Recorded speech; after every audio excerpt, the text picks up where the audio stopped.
Salut les amis, aujourd'hui on va parler du Dark Web.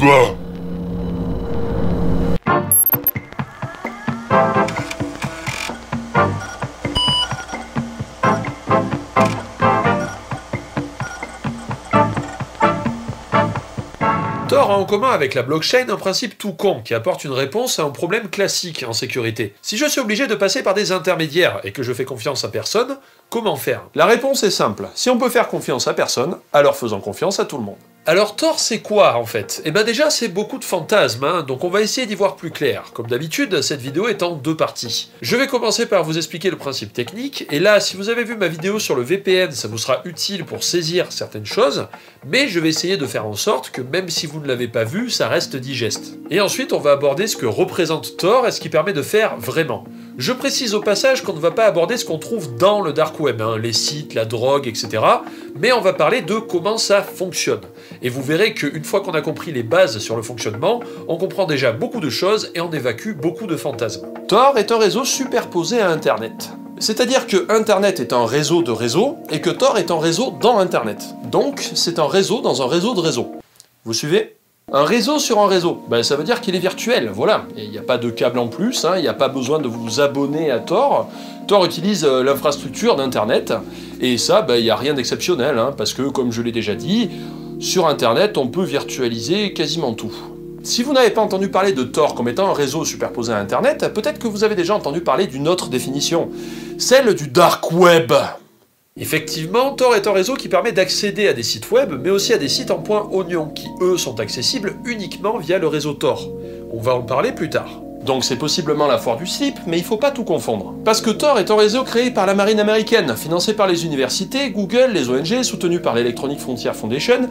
Bref, son développement n'est pas assuré par des terroristes au fond d'une cave, et l'utiliser ne fait pas de vous un malfrat en puissance. C'est un outil, et comme n'importe quel outil, il peut être dévoyé. Ce petit point étant éclairci, commençons. Une des choses les plus importantes dans un réseau, c'est le routage, c'est-à-dire comment l'information trouve son chemin.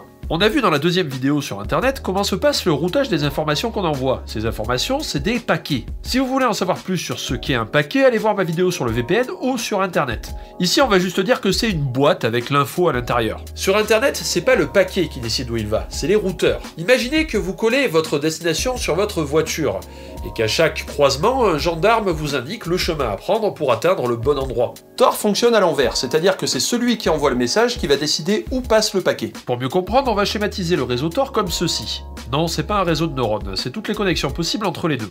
Nous allons commencer par voir comment Alice peut naviguer anonymement sur le web classique. Ici, elle veut contacter Bob, qui est un site web de base, par exemple Google ou ce que vous voulez. Nous verrons ensuite cette histoire de Dark Web. Commençons par expliquer ce que c'est que ces points. Ce sont des nœuds. Un nœud Tor peut être un PC personnel, un serveur, même un téléphone portable avec une application comme Orbot Proxy. Les deux seules conditions, c'est de faire tourner un logiciel, on va dire, pour faire vite, qui va être le nœud en lui-même, et bien sûr d'être connecté à Internet. Ce qui veut dire que comme tout système connecté à la toile, un nœud Tor a une adresse IP. Il y a trois types de nœuds. Les nœuds d'entrée, sur lesquels on se connecte pour accéder au réseau Tor, les nœuds intermédiaires et les nœuds de sortie. Chaque nœud a donc une adresse IP et la liste des adresses IP est publique. Donc il est possible de connaître toutes les adresses de tous les nœuds Tor. À l'heure où j'écris cet épisode, il y en a un peu plus de 6000. Quand Alice va établir une communication avec Bob, elle va commencer par sélectionner 3 nœuds aléatoirement dans cette liste. Ces nœuds, on va les appeler de manière ultra originale, nœuds 1, 2 et 3. Et c'est là que ça commence à être intéressant. Chaque nœud dispose d'une adresse IP et dispose aussi d'un couple de clés publiques et privées. Ce qui renvoie à ma vidéo sur le HTTPS où j'explique le principe. Oui, tout est lié, il y avait un ordre dans les vidéos, c'est complètement fou. Bon, ici on va dire la base.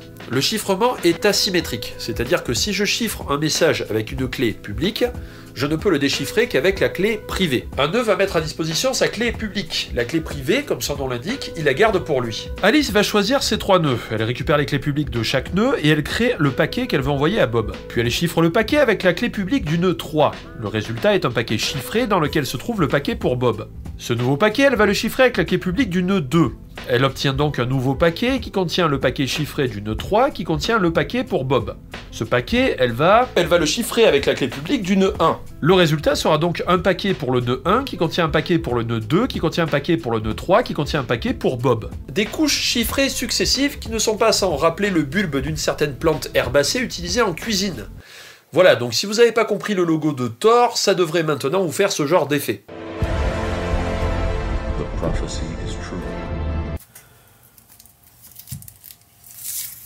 Ça a pas l'air de marcher avec un oignon. Bref, quel est l'intérêt de chiffrer des trucs en boucle? Rappelez-vous ce que j'ai dit en introduction. On ne peut faire confiance en personne, mais on peut faire confiance à tout le monde. Vu que n'importe qui peut créer un nœud Tor, il serait très facile de créer un nœud espion. Sur cette chaîne YouTube, les espions seront présentés par des Monsieur Capuche. Tor a bien entendu prévu ça. D'ailleurs, la structure du réseau est faite pour prévoir ça. Voyons le parcours d'un paquet. Je mets un tableau pour savoir qui c'est quoi de la communication. Alice envoie un paquet au premier nœud. Le nœud 1 reçoit le paquet d'Alice. Il déchiffre la première couche avec sa clé privée. Il en extrait le paquet à destination du nœud 2. Voyons à ce moment ce que c'est le nœud 1. Il connaît l'adresse IP d'Alice et que le paquet est à destination du nœud 2. Il ne connaît pas le contenu du paquet car il est chiffré et il ne sait pas non plus qu'il est à destination de Bob. Il envoie donc le paquet au nœud 2. Ce dernier le déchiffre avec sa clé privée. Il en sort un paquet à destination de 3. Le nœud 2 c'est donc que le nœud 1 lui a envoyé un paquet et qu'il est à destination de 3. En gros, le nœud 2 c'est celui qui connaît le moins de choses. Il connaît pas l'expéditeur, ni le destinataire et encore moins le contenu. Le paquet arrive au nœud 3. Ce dernier déchiffre la dernière couche. Le nœud 3 est le nœud le plus sensible. Il ne connaît pas l'adresse d'Alice, il ne connaît que l'existence du nœud 2, mais en revanche, il connaît le contenu du paquet et le destinataire. Le nœud 3 déchiffre donc sa partie, envoie le paquet à Bob. Bob lui croit que c'est le nœud 3 qui communique avec lui et pas Alice. À ce stade, le réseau Tor a construit un circuit qui fonctionne dans les deux sens. Chaque nœud sait qui vient avant ou après. Quand Bob répond au nœud 3, ce dernier chiffre le paquet avec la clé publique d'Alice, puis il l'envoie au nœud 2, puis du nœud 2 au nœud 1 et enfin du nœud 1 à Alice. À chaque nouvelle connexion, le circuit va changer. Si Alice se connecte à Bob, puis ensuite au bout de quelques temps à Dave, elle aura établi deux circuits distincts pour deux communications. Ça se voit très bien quand on cherche à savoir son adresse IP, tout en utilisant Tor. Sur ce site, mon adresse est 31.185.104.19. Si je cherche dans la liste publique, j'apprends que c'est l'adresse IP d'un nœud localisé en Allemagne, nommé Digital Courage 3 IP1. Le courage numérique, ça en jette. Ou pas. Si je change de site 2 minutes plus tard, j'ai plus la même IP. Ici, j'ai 162.247.72.201. Et on me propose gentiment de cacher mon adresse derrière un VPN. C'est mignon. J'ai donc changé de nœud de sortie. Ce dernier est aux États-Unis, géré par un certain Calix Institute, qui a l'air de militer pour la protection de la vie privée. C'est cohérent. Pour accéder à deux sites web différents, mon client Tor a construit aléatoirement deux circuits différents. Mon troisième essai m'a fait sortir en Alsace et mon quatrième en Pologne. Ce fameux nœud de sortie est le point sensible du réseau. Et c'est aussi pour ça qu'il filtre certaines choses. Pourquoi la plupart des nœuds de sortie filtrent des trucs? Parce que, comme vous avez vu, Bob croit que c'est le nœud 3 qui communique avec lui, pas Alice. Si on simplifie, Alice discute avec Bob au travers du nœud 3. Les autres nœuds servent juste à brouiller les pistes. Maintenant, imaginez que vous installez un nœud de sortie sur votre connexion personnelle. N'importe qui dans le monde peut s'en servir de manière anonyme. Est-ce que vous voyez le souci? On peut dire que certains ont essayé et ils ont eu des problèmes. Vous attirez tous les petits malins qui utilisent Tor pour télécharger en torrent ou pour attaquer des sites, enfin bref, ce genre de joyeuseté quoi. Du coup, les nœuds de sortie bloquent en général beaucoup de protocoles, à commencer par le torrent, et rajoutent des systèmes de sécurité pour éviter d'être utilisés comme intermédiaires lors d'une attaque. Les nœuds de sortie ne sont pas sur des connexions de particuliers, mais des associations ou des entreprises. Ceux qui montent ce genre de nœuds s'arrangent avec leurs fournisseurs pour gérer les plaintes, voire disposent de leur propre adresse IP. On n'est jamais mieux servi que par soi-même. Tor est un réseau virtuel composé de milliers de nœuds disponibles, ce qui fait que même si un nœud est malveillant, il ne peut pas récupérer assez d'infos pour espionner ou compromettre la communication. Et la fiabilité de ce type de réseau est proportionnelle au nombre de nœuds disponibles. Plus il y en a, plus le système dans son ensemble est fiable. Cependant, si Bob veut savoir qui est derrière la communication, il peut utiliser un petit script espion sur la page web qu'il envoie pour connaître l'adresse IP d'Alice. Ce script faisant partie du contenu chiffré qui transite entre Bob et Alice, le réseau Tor ne peut pas filtrer ça. Voyez Tor comme un tuyau dans lequel transite du contenu. Si le tuyau protège des attaques extérieures, il ne vous protège pas du contenu en lui-même. Donc, si Bob est malveillant, réseau Tor ou pas, il peut arnaquer Alice, si elle ne fait pas attention. C'est pourquoi un navigateur Tor comme Tor Browser utilise par défaut NoScript, un plugin qui va bloquer n'importe quel script pour éviter de compromettre l'anonymat. Mais du coup, il y a beaucoup de sites qui vont moins bien marcher, parce que les scripts ne fonctionnent pas. On a vu comment Tor construit des circuits pour pouvoir naviguer sur le web de manière anonyme. Mais Tor peut utiliser son système de couches chiffrées pour cacher des serveurs qui hébergent des sites en point oignon.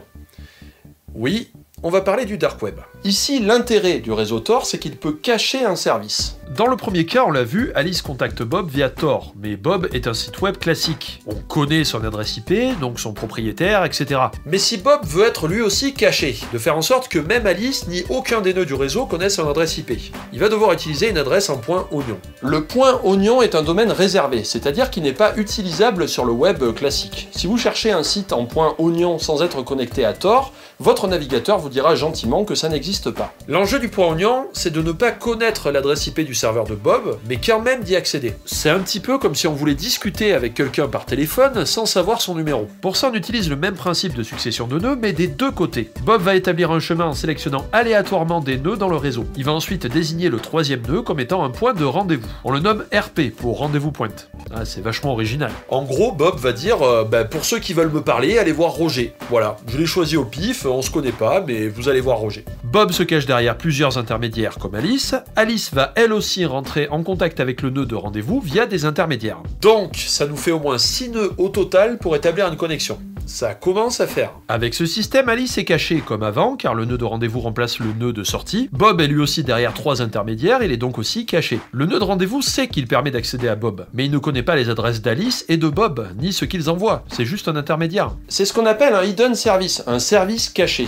C'est le dark web, hein. Voilà, c'est ça. Petite précision au passage, voyons à quoi ressemble un nom de site en point oignon. Et ben ça ressemble à ça. Il n'y a pas de nom de site, juste une série de caractères qui paraissent aléatoires. Vu que les messages envoyés à Bob sont chiffrés avec sa clé publique, seul Bob peut les déchiffrer avec sa clé privée. L'adresse de Bob est calculée à partir de cette clé publique. C'est ce qu'on appelle un hash. Pour faire vite, c'est une suite de caractères calculés à partir de la clé publique. Quand Alice envoie un message pour Bob, elle va vérifier que le hash de la clé publique de Bob correspond à l'adresse de Bob. En gros, c'est une sorte de système de signature, hein, comme on l'a vu dans l'épisode du HTTPS, mais sans intermédiaire cette fois-ci. Il n'y a pas de Monsieur Smith.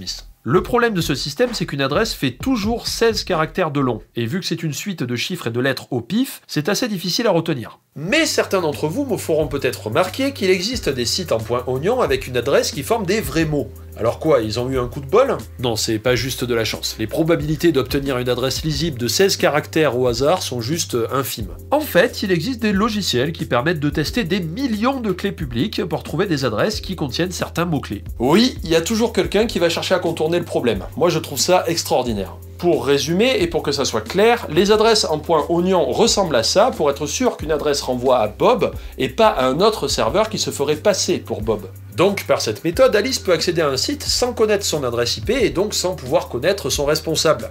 Et vous l'avez deviné, cela empêche aussi aux autorités de connaître l'emplacement du serveur, donc de retrouver ses administrateurs et de faire fermer le site, etc. Oui, c'est ça, le dark web. Et si l'idée permet des bonnes choses, comme la possibilité pour les lanceurs d'alerte de publier des documents de manière anonyme, on devine que c'est pas non plus le pays des bisounours.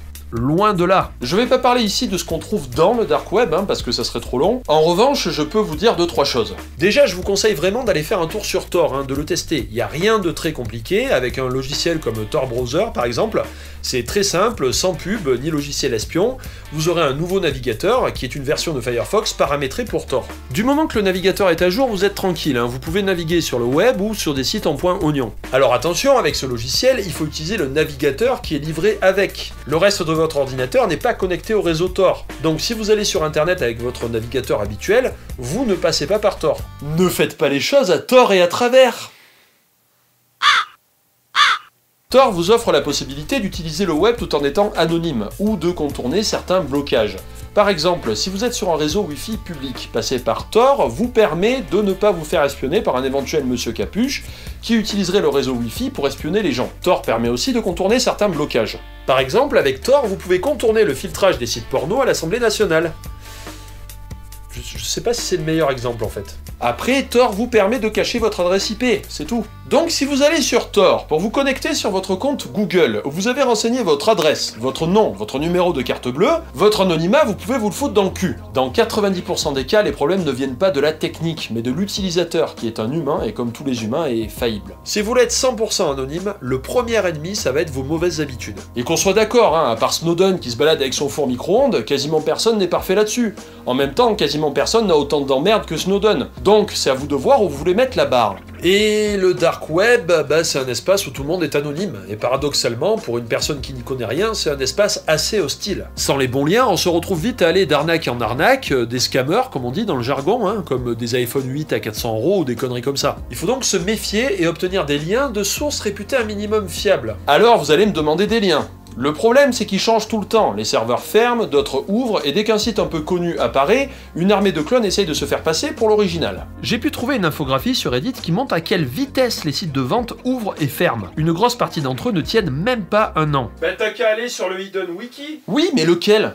Un hidden wiki, c'est un wiki tout con où des liens intéressants sont rassemblés. Le problème, c'est qu'il y en a 12 de nouveaux par mois et tous sont censés être officiels. Bref, si vous voulez des liens intéressants, ne vous jetez pas sur les premiers venus, méfiez-vous et faites pas mal de recherches. Le réseau Tor et le Dark Web sont à mon avis utiles pour établir une communication avec des personnes qu'on connaît, pour servir de lieu de rassemblement d'un groupe de personnes en qui on a confiance. Par exemple, on peut utiliser des systèmes de messagerie. C'est un réseau qui est extrêmement utile pour les lanceurs d'alerte, pour naviguer anonymement sur le web, pour des groupes qui ne veulent pas être exposés, comme des militants dans certains pays, etc. En revanche, ne cherchez pas dans Tor la solution ultime à tous vos problèmes.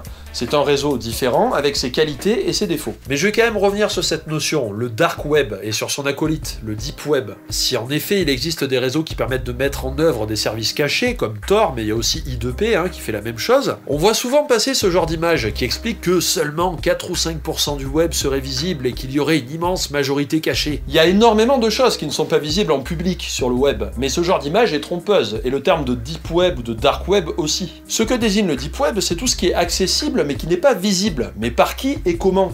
Par les moteurs de recherche. Et c'est tout à fait normal, les moteurs de recherche n'indexent pas toutes les pages existantes, soit parce qu'ils n'arrivent pas à les trouver, soit parce que le site refuse d'être indexé, soit parce que la technologie utilisée pour le site empêche cette indexation, etc.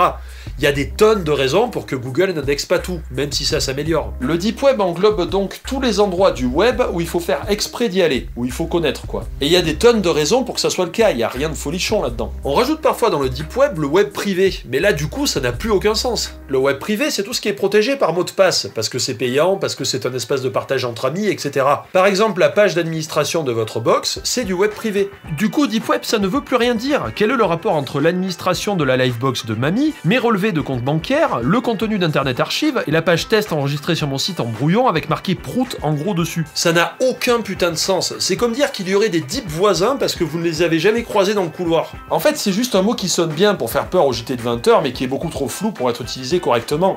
C'est sûr que si on avait appelé ça le web non indexable, ça aurait été beaucoup moins sexy. Et pour le Dark Web, on nomme Dark Web les services qui sont volontairement cachés, c'est-à-dire qui ne sont pas accessibles depuis le web classique, parce que le web classique ne permet pas de cacher son adresse IP. Donc on a inventé des réseaux alternatifs, comme Tor, I2P ou Freenet. Du coup, Dark Web, bon allez, ok, ça va, on va dire que ça passe. C'est valide, quoi, même si c'est un terme qui est quand même très putassier, si vous me permettez l'expression. Je continuerai à explorer des solutions pour être plus anonyme, qui proposent des alternatives au web classique ou au modèle classique. Mais je pense qu'on peut déjà conclure une chose avec les 5 épisodes que je viens de faire. Internet partie 1 et 2, le HTTPS, le VPN et Tor. Il n'y a pas de solution technique ultime. Pour une raison simple qu'on oublie dès qu'on parle du fonctionnement d'un réseau, de technique, etc. Un réseau, c'est un ensemble d'ordinateurs connectés entre eux. Et derrière ces ordinateurs, il y a des gens. À une prochaine, amis bidouilleurs et bidouilleuses.